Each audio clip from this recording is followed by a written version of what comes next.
Hi, my name is Lieutenant Gary Aswalt, and welcome to a tour of the coldest map in a game called Cold War, Crossroads. Crossroads Strike centers around two buildings of a Soviet facility, and is actually the smallest non-Nuketown 6v6 map in the game, which automatically makes it the best non-Nuketown 6v6 map in the game. The layout is simple.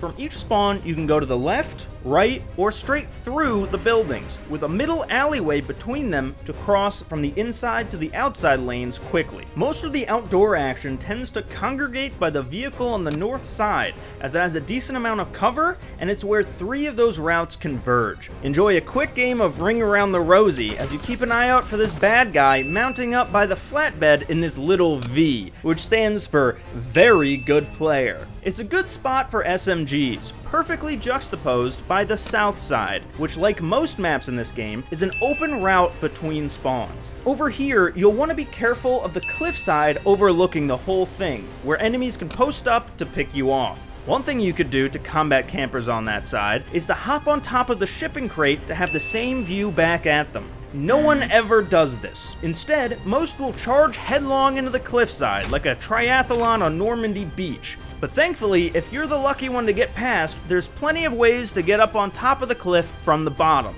like the barrels, box, or other barrels. Indoors more your style? Well, like we mentioned, Crossroads Strike has two main buildings to fight through, but unlike most maps, there are no front-facing windows to create this base versus base feeling, and instead it's just fast-paced gunfights throughout. The inclusion of the catwalk ties them both together to feel like one single structure, which helps it flow better than a freestyle competition in the Amazon.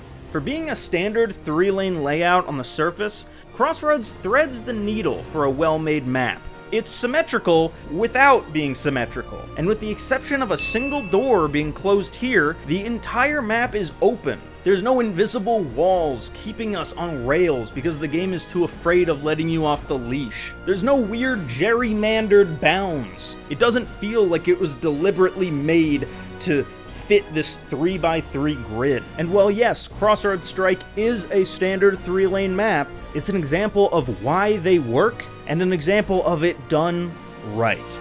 And you know what? That's where I'll end today's tour. Thank you so much for watching.